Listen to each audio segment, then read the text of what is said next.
अगर आप भी चाहते हैं कि भोजपुरी फिल्म का ऑडियो वीडियो सबसे पहले आप तक पहुंचे, तो लाल बटन को दबा के चैनल को सब्सक्राइब जरूर करें और साथ में बेल आइकन दबाना ना भूलें। म्यूजिक डायरेक्टर संतोष कुमार उर्फ एसके परवीन।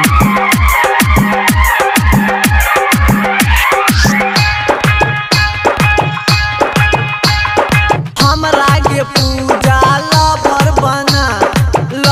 बना गे लवर बना, हमरा के पूजा लवर बना गे लवर बना। कहबी त मेला घुमाई देबो, कहबी त शॉपिंग कराई देबो, सुन गे कहबी त मेला घुमाई देबो, कहबी त शॉपिंग कराई देबो। हमरा के पूजा लवर बना गे लवर बना, हमरा के पूजा लवर बना गे लवर बना। कहबी त मेला घुमाई देबो, कहबी त शॉपिंग कराई देबो, सुन गे कहबी त मेला घुमाई देबो, कहबी त शॉपिंग कराई देबो।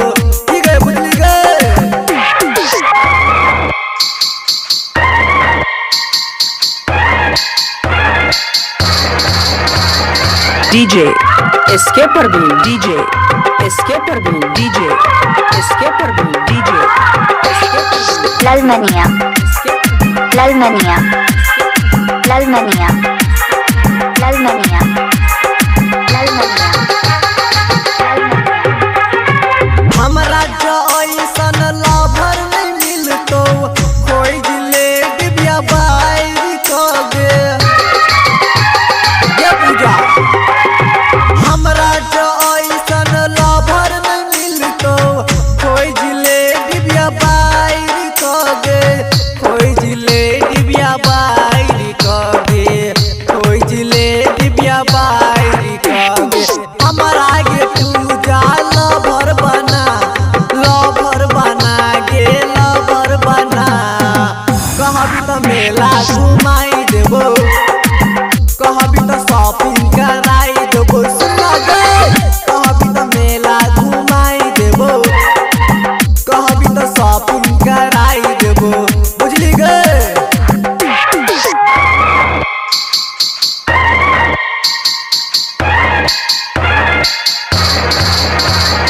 DJ SK Parveen, DJ SK Parveen, DJ SK Parveen, DJ Lalmaniya Lalmaniya Lalmaniya Lalmaniya Lalmaniya. कोना के जीवो तोरा बिना गई, पागल भेलियो प्यार में गे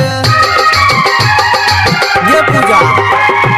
कोना के जीवो तोरा बिना गई, पागल भेलियो प्यार में गई, पागल भेलियो प्यार में गई, पागल भेलियो प्यार में। हमरा के पूजा लवर बना गे लवर बना। कहबी त मेला घुमाई देबो, कहबी त शॉपिंग कराई देबो, सुन गे कहबी त मेला घुमाई देबो, कहबी त शॉपिंग कराई देबो। ये पूजा बुझली, आई लव यू।